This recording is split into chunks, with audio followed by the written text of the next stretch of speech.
अस्सलामुअलैकुम वरहमतुल्लाहि वबरकातुहू। अल्लाह तबारक व तआला दे सोहणे ते बाबरकत नाम तो शुरू करना जिहड़ा तमाम जहाना दा मालक है। ते बेलियो ते सजणों की हाल चाल है तुहाडा? तकड़े हो ते सोहणिओ भी गल इंज है भी गल जिहड़ी अज दी है ना वो बड़ी मज़ेदार है, बड़ी थानू चस उसी गल सारी सुननी है। गल सुन के ते थोड़ी जी मेहरबानी करनी है कि मेरे चैनल नू सबसक्राइब भी कर लेना, लाइक भी करना है ते बैल आइकन नू लाजमी दबा लेना है। ते लाए भी बेलियों गल शुरू करने हैं भी गल इंज है भी किसी जगह ते इमाम मस्जिद होंदे ने ते नमाज पढ़ा रहे होंदे ने। इमाम साहब जदों नमाज पढ़ा के वेले हो जाते ने, फारग हो जाते ने, तो उन्हां नमाजियां दे विचों एक बंदा उठ के ते इमाम साहब नू ये अर्ज़ करदा है कि इमाम साहब तुसी दुआ करो कि साडे जिहड़े मुल्क दे मुआशी हालात ने ना वो ठीक हो जावन। ते जदों वो बंदा इतनी गल करदा है ते इमाम साहब जनाब की करते ने कि वो अपनी जेब के अंदरों 5000 वाला नोट कढ़ के ना इस तरह शो करते कि यह जिहड़ा नोट है ना ये मैनू मस्जिद तो बाहरों बाज़ार दे विचों मिलिया ते ये जिंदा नोट है वो ले सकता है।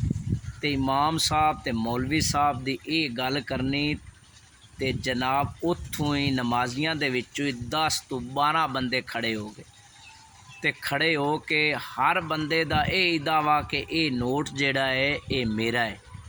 ते जदों उन्हां 10 तो 12 बंदियां ने ये दावा कीता ना ते मौलवी साहब मुस्करा पे ते मौलवी साहब मुस्करा के ये जवाब देंदे ने ओ झल्लिओ दुआ की ज़रूरत नहीं। उनकी वजह यह है कि ये जिहड़ा नोट है ना ये मेरा है ते मैं अपने घरों लेके आना, मैं कुछ ख़रीदारी करनी है ते इस वास्ते ये नोट मेरा है। ते दुआ की ज़रूरत क्यों नहीं?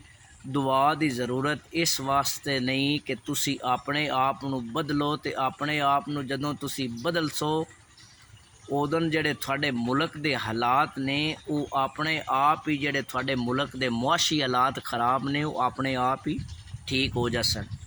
ते सोहणिओ ते बेलियों गल सुनाण दा मकसद ये है भी अज इस घड़ी दे अंदर भी साडे मुल्क दे हालात भी कुछ इंज ही हैं। वो की वजह है?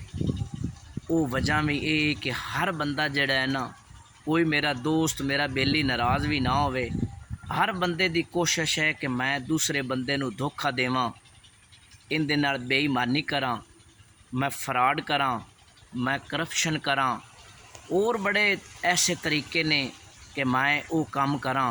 ते फिर असी जनाब इतने काम करके भी ते फिर भी असी जनाब दुआ करने हैं कि या अल्लाह क्या साडे मुल्क दे हालात बड़े ख़राब जा रहे हैं, बड़ी महंगाई हो गई है, बड़ा तेल ज़्यादा वध गया है ते ठीक हो जावन। बेलियां ये गल्लां नाल गल नहीं होंदी, गल्लां नाल काम नहीं होंदे, ये कुछ करके विखाना पौंदा है। ते जदों बंदा करके विखाउंदा है फिर ही पता लगता है। एवें बंदा गल्लां कीती जावे ना ते वो पता नहीं लगता। ते जिहड़े एवें गल्लां करदे ने वो होंदे भी चंगे बंदे नहीं होंदे, वो होंदे भी खराब ने।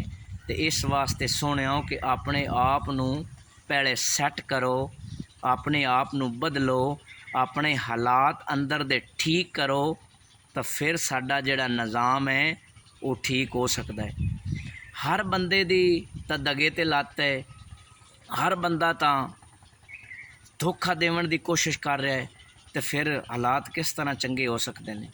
अल्लाह ताला मेरे बेलियां ते सजना नू खुश रखे। अल्लाह निगहबान।